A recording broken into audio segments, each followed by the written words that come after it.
One Piece has just so many different factions at this point, it's pretty easy to lose track. Some want to destroy the world, some want to save it, and some just want to find some treasure. But here's the question. What actually is each group planning right now, and what is their real big goal? Well, allow me to kick things off with all of the pirates who are actually still playing a major role in the story right now, starting quickly with the GOATs and also the most straightforward ones, the Straw Hat Pirates. You might not have heard this, but these guys are actually our main leading crew led by Luffy, the heart and soul of the entire story. And yeah, they're pirates searching for the One Piece treasure, technically, but they're also dreamers. Every single member of the Straw Hats has their own unique dream. I mean, Zoro wants to be the greatest swordsman, Nami chasing her world map, Sanji looking for the old blue, and Luffy of course has a secret dream that we still don't know about, plus he wants to be the freest man alive. Basically, that's what becoming Pirate King really means to him, not just treasure or fame, but total unshakable freedom to do whatever he wants. And when it comes to why they matter, well, they have quite literally already changed the world. Ever since Enies Lobby, when they burned the world government flag, they've been a major threat to the entire status quo and have changed the power dynamics wherever they went. At this point, Luffy has taken out not one, not two, but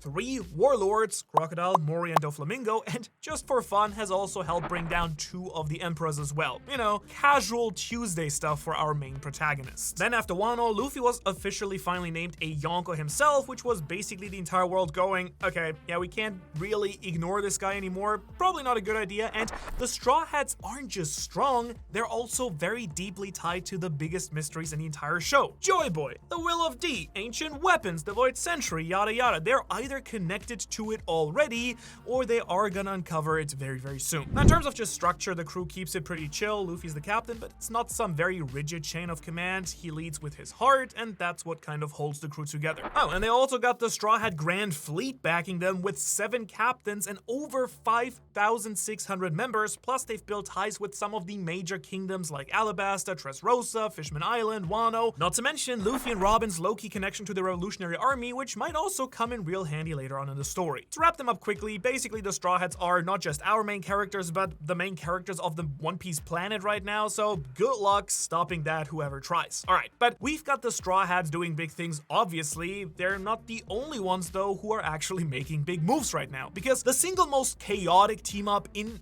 all of One Piece history probably is causing some absolutely crazy mayhem, so let's next talk about Cross Guild. Now, this very freaky group popped up after the entire Warlord system got scrapped, and it's made up of none other than Buggy the Clown, Mihawk, the world's strongest swordsman, and Crocodile, the cigar-smoking schemer himself, who might be Luffy's mom, just had to throw it in there. Yeah, that trio does sound like the setup for a bad joke that someone would come up with, but it's terrifyingly real in the story. Now, technically, it is Buggy's organization, or at least, you know, that's what the world thinks, but we all know the real truth. This man accidentally stumbled into greatness once again, unless he's a secret genius. Buggy's just the flashy frontman, basically. The real brains and muscles behind the operation do seem to be Mihawk and Crocodile. Now, this all originally started when they came to collect debt money from Buggy, but they eventually just built on top of the existing Buggy delivery service empire, and here we are. But here's what makes them truly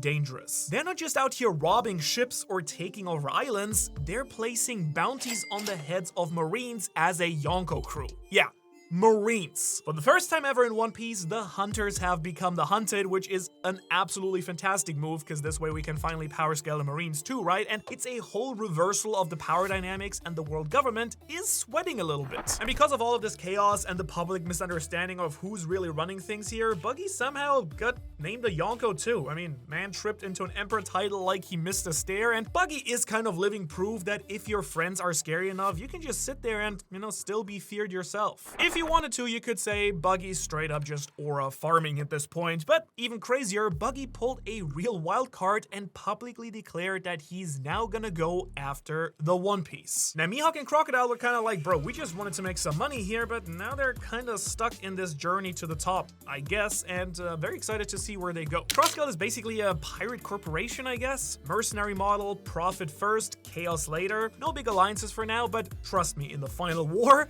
this group could absolutely tip the scales hard, especially if a few more hard hitters join them, which is almost bound to happen. Either way, it is gonna be a wild and fun ride. And just when you think that the pirate world couldn't get any more stacked, well, here comes the rockstar crew of the seas, the Red Hair Pirates, my boys. And they're of course led by the one and only Red Hair Shanks, and honestly they might just be the most balanced and mysterious crew out there, which really says something in One Piece. First off, let's talk about history here.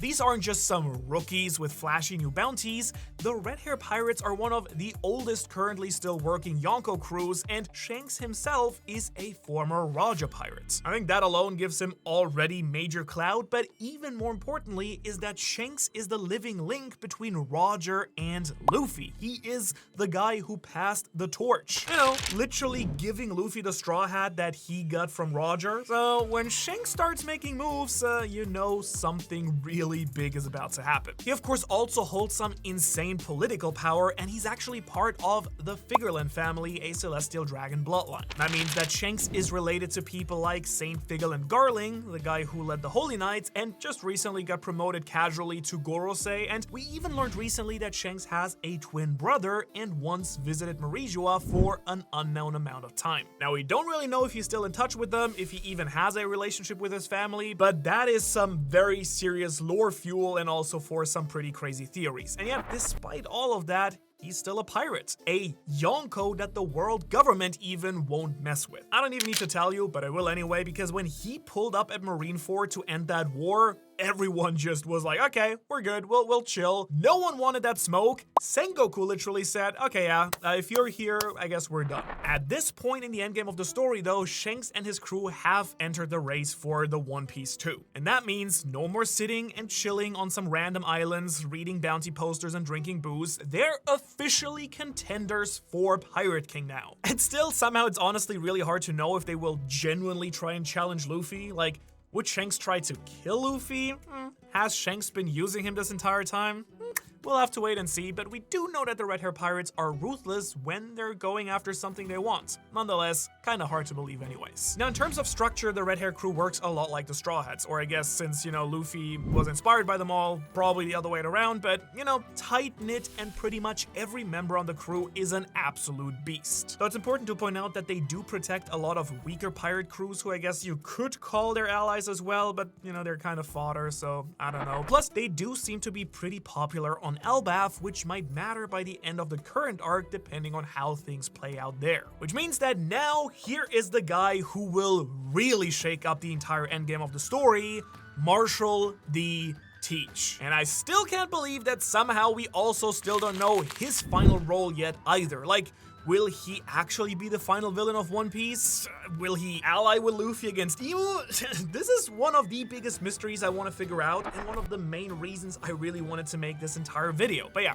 this crew is the ultimate wildcard in One Piece. First up, he's the only known person ever so far to wield 2 devil fruits. His crew is a brutal, ambitious Yonko force known for sneaky plans, manipulating everyone around them, and basically doing whatever it takes to conquer the world with some of the most ridiculously broken devil fruits out there. And as far as we know, conquering the world is really his main goal. I mean, Teach doesn't just want to be rich or famous. He wants everything, the whole shebang, which presumably means also finding the One Piece. Now at this point in the story, we also have confirmation that he is the son of the legendary Roxy Zebek, so he's basically following in his father's footsteps as far as we can tell. And so if Luffy is the rebellious, freedom-loving representation of the D-Clan, Blackbeard is the selfish and ruthless version instead. Like, remember Marineford? Love those rhetorical questions, but remember Marineford? When Whitebeard died, Blackbeard went in, snatched his devil fruit in one of the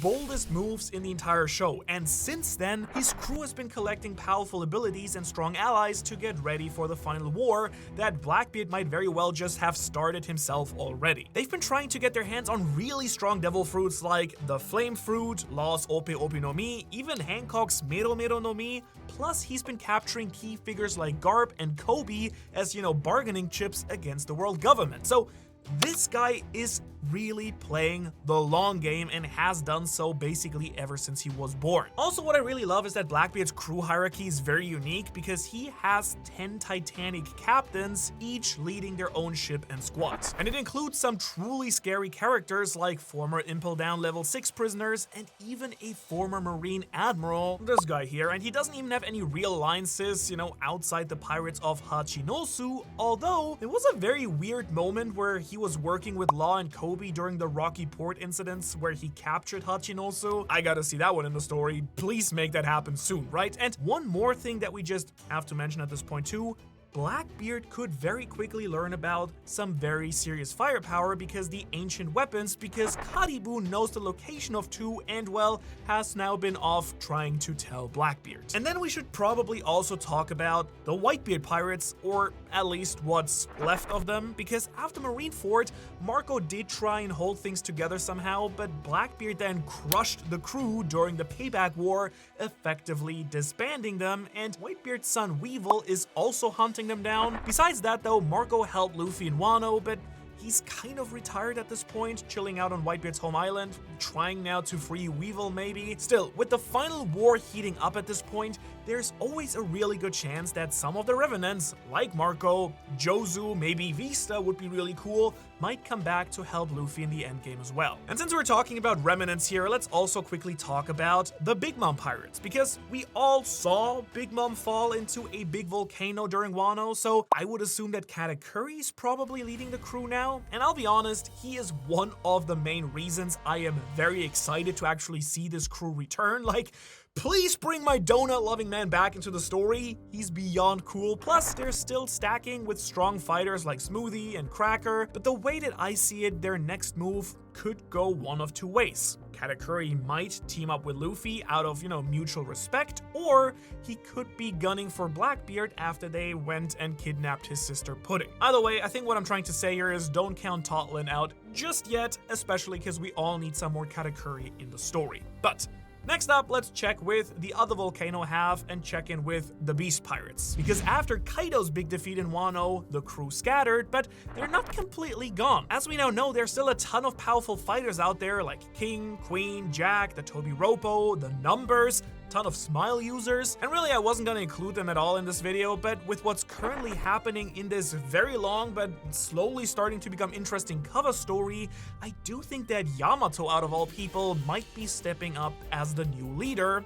being, Kaido's kid and all, and in her cover story, she already has convinced Ulti and Page 1 to join her after beating up Who's Who, so even if Kaido's era might be over, who knows, his army of Zone users might still have a part to play later on, and if Yamato rallies them for the final war on Luffy's side, things could get wild really fast, so I wanted to throw them in here as well. But while the Beast Pirates may still have a future role under Yamato, there's actually another really powerful force that's quietly hanging in the background, and that's because Luffy's #1 fangirl, Boa Hancock, is the leader of the all-female Kuja warrior tribe on Amazon Lily. And as we saw in a recent chapter, Oda still very clearly thinks that the Kuja tribe has a big role to play in the story, and, after losing her warlord status, Amazon Lily was then attacked by both the Marines and Blackbeard. Really, she only survived thanks to Rayleigh's last-minute intervention, so this might actually be the perfect time for the Kuja pirates to join up with the Straw Hats, or, I don't know, I could even see them joining up with the other former warlords in Cross Guild, but we do know that Boa is definitely gonna fight on Luffy's side in the final war because her true goal is to tie down our main man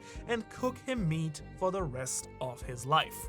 What a dream. And while we're still on the topic of unpredictable wildcards in the story, we also shouldn't forget about the eerie leftovers from Thriller Bark. I mean, this group is still led by Gecko Moria, who was a warlord and commands this zombie army. He was last seen captured by Blackbeard at Hachinosu, but we also know that he escaped when Garp came to rescue Kobe. And even though he's not exactly the most exciting character in the show, his Shadow Fruit is one of the most abusable powers in the series, so I really can't imagine that he will not show up again. There must be more for him to do. We also do know that his right-hand ghost girl Perona did help Moria escape, so there's a good chance that they could be resurfacing together.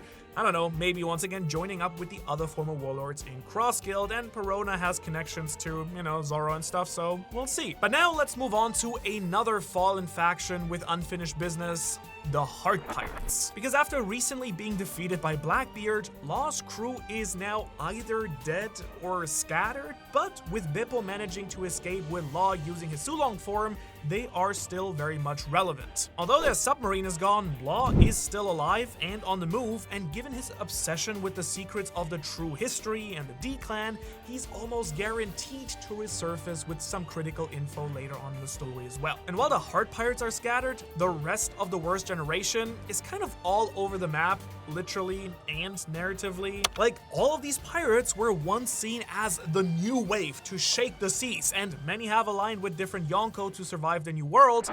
The gangster Capone Beach hopped on with Big Mom, while Drake, Apu, and Hawkins got involved with Kaido. Kid made his move in Wano and then Elbaf, but was then one-shot by Shanks, and his fate is still unknown. With Bonnie, we do know that she's trying to bring back her father Kuma's memories, and she'll probably play some important role when we learn more about the mysterious Buccaneer race later in the story. Plus, she has a Nika form now, which is, came up once and probably is relevant, I don't know. And Urush has been insanely quiet, but he might maybe appear in Elbaf's upper section given his ties with the Sky Islands. Hawkins here straight up seem to have died in Wano, and Apu's status is also uncertain, which brings us to the fact that Drake is now back with the secret marine group Sword, which I think just goes to show that this hyped up group of pirates really fizzled out pretty quickly once they faced any of the real threats, aka the Yonko. And with that, we have now talked a lot about the relevant pirates, but they are far from the only relevant faction in the One Piece world, of course, and some of these have the most interesting potential motivations for the end of the story. So next, let's talk about the world government and everything that is under their umbrella. Starting obviously with the single biggest military force in the One Piece world,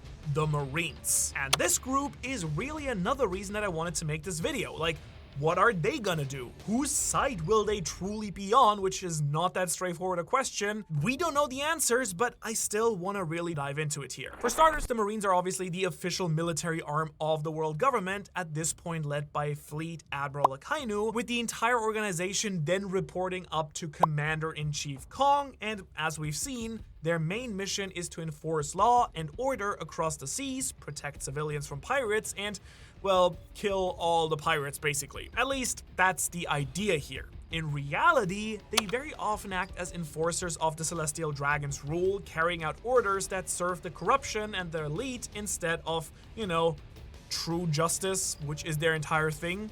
But now, in the final saga, the cracks are really starting to show here. Between Cross Guild putting bounties on Marine heads now, the growing strength of the Revolutionary Army, and Vegapunk's betrayal of the government, the Marines have been losing credibility and a lot of control, and they very much know that. But what makes the Marines especially interesting to me is that they're not this monolith, right? Like, they're officers who do believe in true justice and fairness, like Fujitora, Garp, Smoker, all those guys.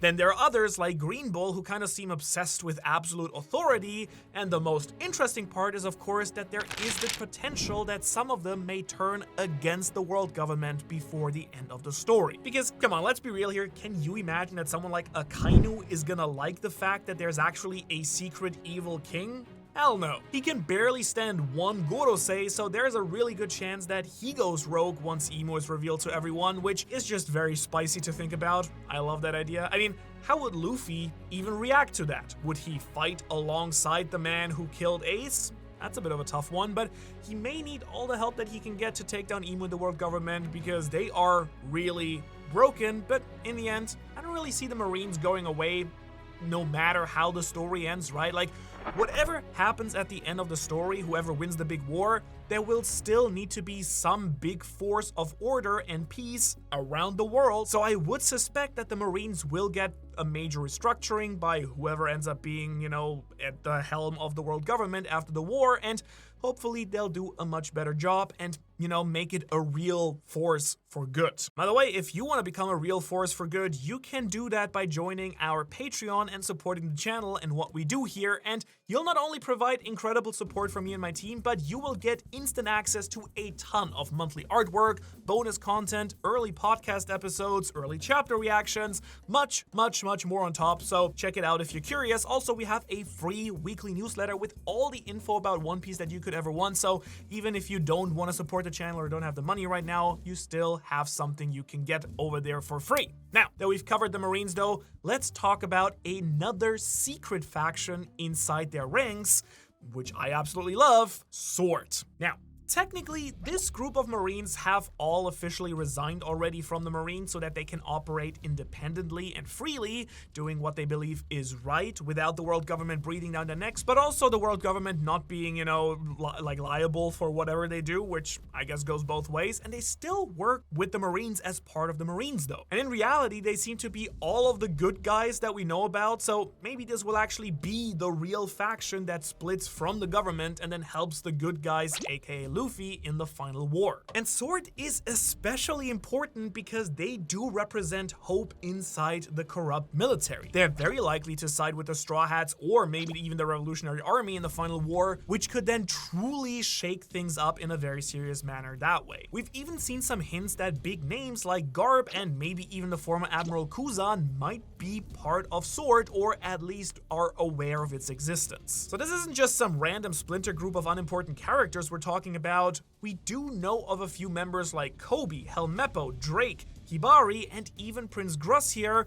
Some fans even think that Akainu himself might be part of Sword because of his sword tattoo, which could be cool, but that is still very much up for debate. Smoker and Tashigi are obviously two very solid candidates too, since they often act on their own moral compasses already, so would make sense if they were part of this organization at this point too. But next, let's talk about a faction that we absolutely do know whose side they'll be on, probably Imu and the Gorosei. Now, Imo at least is very clear. They are the hidden ruler of the entire world, someone who even the highest ranking celestial dragons will bow down to, and they will 100% be one of the final villains of the story that Luffy and the crew will need to take down in order to free the world. Because while Imo clearly has some crazy master plan that we just don't fully know about yet, for now it seems like they're gearing up to cleanse the world in another giant flood so they can keep control of everything. And oh, did I mention that they're literally right now on Elbaf trying to, get the giants and maybe squish the Straw Hats? Funnily enough, their existence was a straight up complete secret for 900 plus chapters, but now we do know that they've likely been around ever since the Void Century, or maybe even earlier. Now, Imo has these terrifying shadowy powers and can apparently grant demonic abilities or lifespans to other people. I mean, the Gorosei all seem to have these monster forms now, and with their regenerative powers looking borderline immortal, honestly. Whether it's through Haki, a devil fruit, or something entirely new, the Abyss, Imu's influence is on a completely different level. They've also shown demonic possession abilities, like when they took over the Holy Knight Gunko, and Imu once knew Joy Boy and Nefertari D. Lily, Vivi's ancestor, so there is a ton of lore here that we still have no idea about, but will absolutely get at some point in the story. The Gorosei do serve directly under Imu and are the ones managing the day-to-day affairs of the world government. They're the face of power and make a lot of decisions on their own. In fact, we thought that they were the ones in charge for like 900 chapters before Imu was introduced, and as we saw during Eckhead Island, they are clearly not pushovers, as Luffy and the crew still don't have a clue about how to defeat them, though that might change very soon now that, Scalper might be teaching Luffy. Next though are the elite warriors who defend the Celestial Dragons, which are the Holy Knights. And these elite warriors that we also didn't know about for the longest time serve as enforcers for the world nobles, and as we've seen during the Elbaf arc, they do carry out some secret missions to keep the world under the government's control. Given how new they are to the story, they're still very much largely a mystery, but what we do know is enough to mark them as a serious endgame group. They include figures like Shanks' twin, Figgle and Shamrock, Gunko, Summers, and Killingham, plus several others whose name we still don't know, but we'll definitely learn about later on in the story. Their true goals do seem to be keeping the Celestial Dragons control of the One Piece world, and they do seem to be willing to do really whatever it takes because they don't really give a crap. And what truly sets them apart isn't just their rank, it's their sheer power. A small squad of Holy Knights was essentially enough to take down all of Elbaf, the strongest country in the world. And it does look like they've also been blessed with Imu's dark powers like the Abyss Portal and their insane regeneration powers,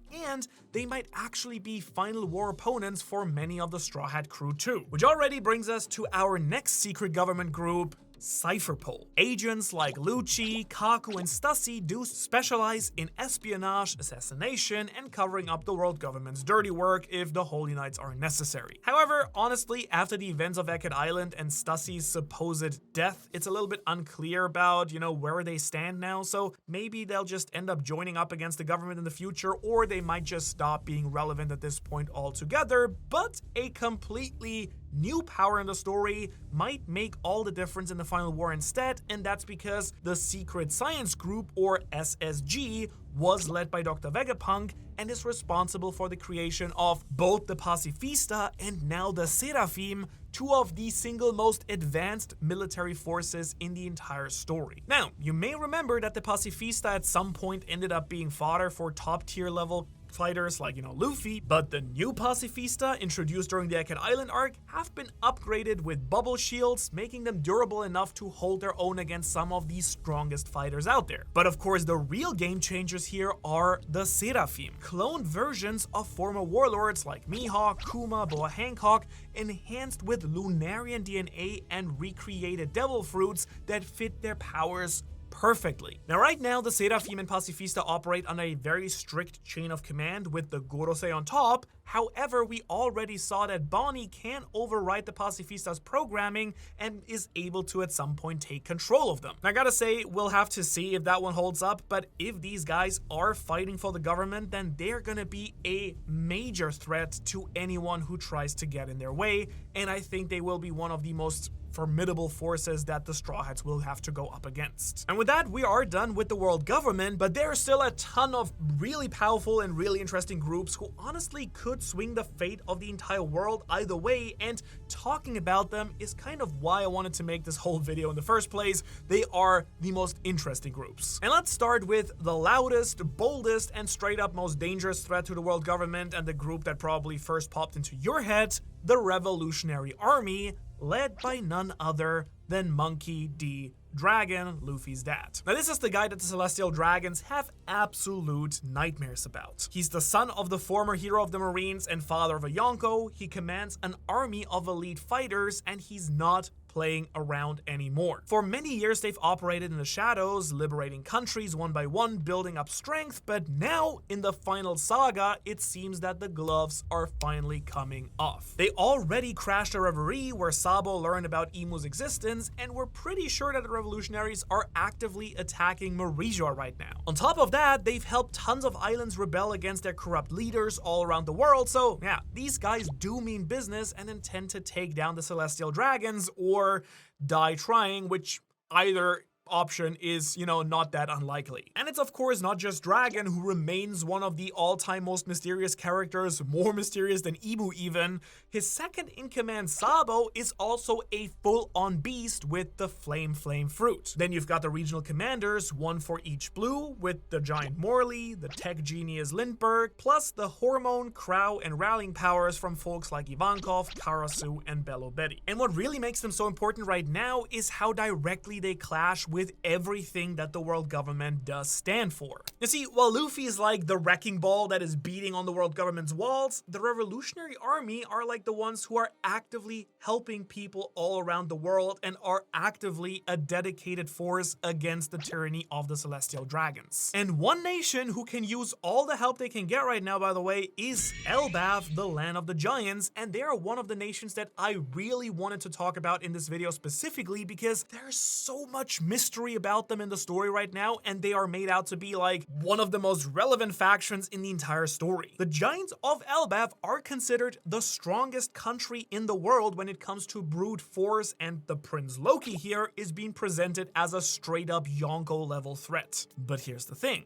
We still don't know which side he or even the Giants as a collective are gonna end up on, and even Gunko here says that whoever the Giants end up siding with could turn the tide of the final war to their favor. Now, Loki, we know, is a big admirer of Rocksteady Zebek, so it's possible that he joins up with Blackbeard after getting free, and right now, most of the Giants are being controlled by Emu, so the whole Giant army might end up fighting for the bad guys in the final war, you know, if we're really unlucky. But even if they do get freed from Emu, there's still no guarantee that they even will fight for Luffy, you know, since they're also buddies with Shanks. So the Giants are one of the biggest wild cards that I can't wait to see what they will end up doing, though I do want to see Loki become a Straw Hat. I think I have made myself clear in many videos in the past. And then all of these next upcoming islands are guaranteed to be on Luffy's side compared to Elbaf, and boy, will they also pack a punch. Because Wano and Fishman Island are both considered Luffy's territories, and each one holds key figures,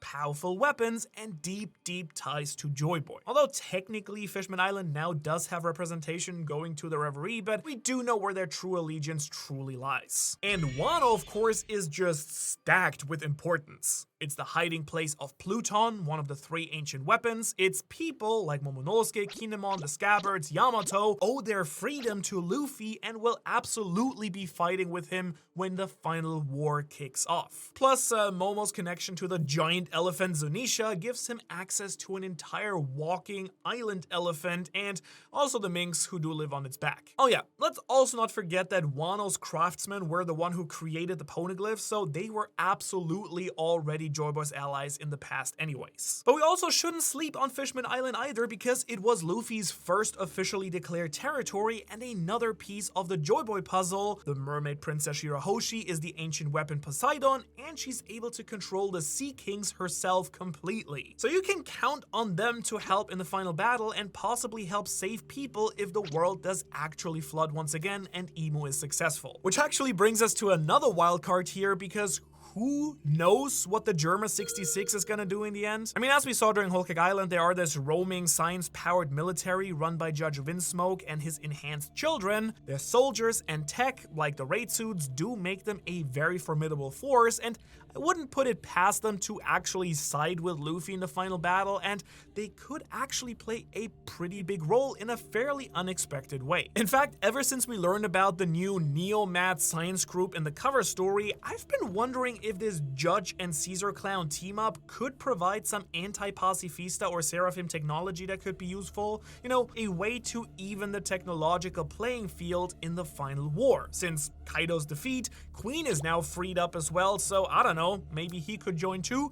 Would be interesting. And since we're on the topic, we of course can't forget about all of the different Vegapunks either. Last we saw, the majority of the Vegapunk alter egos were heading searching for the Sky Island Witheria, but we don't have any solid facts about what they intend to do now. My bet is that they're looking for a way to reverse the flooding that might sink the world, or find some way to help people escape it by creating the floating island clouds, right? And then we also have Lilith, who's with Bonnie in Elbaf trying to revive the other Stella Vegapunk clone and bring back Huma's memories, and it's all very confusing, and I don't even know what's gonna happen with all of that. Oh, yeah, and of course, the only bad Vegapunk, York, is still out there working with the world government, and as far as we know, she is fully on their side and making more of the Mother Flame power source for them to power whatever flying super weapon they have going on too. I don't know, who knows, maybe York will change sides by the end of the story. At this point, anything goes. Which actually brings us to a faction I bet you might have forgotten all about at this point, but could be a major turning point in saving the world, because while the World Economy newspaper might not throw direct punches, it's one of the most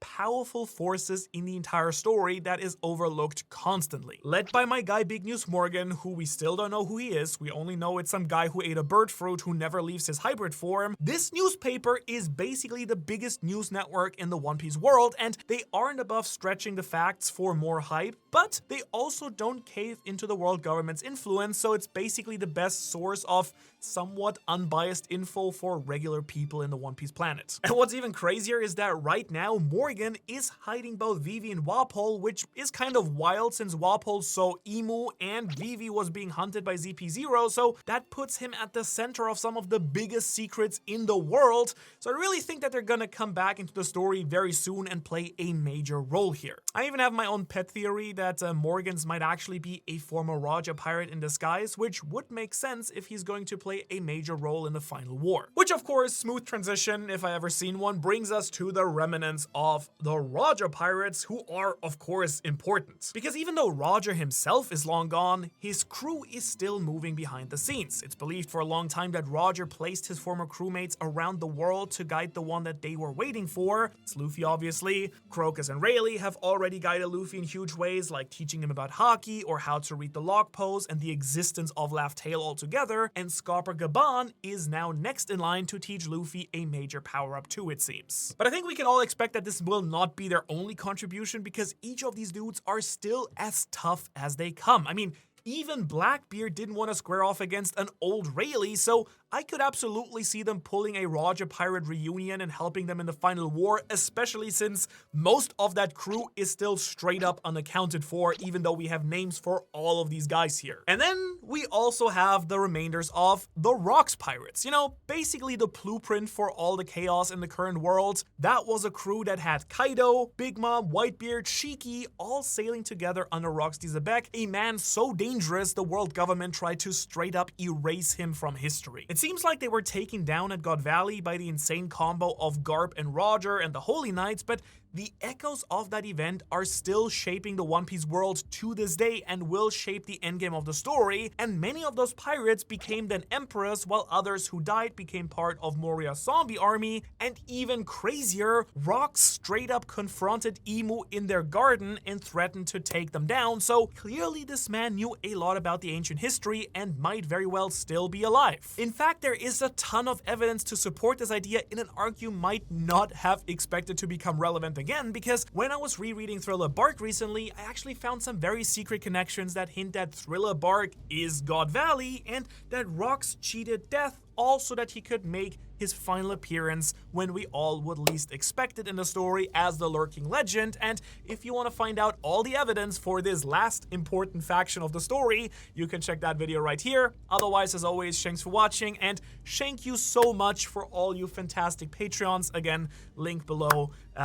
Would love to see you over there, and I will see you in the next video.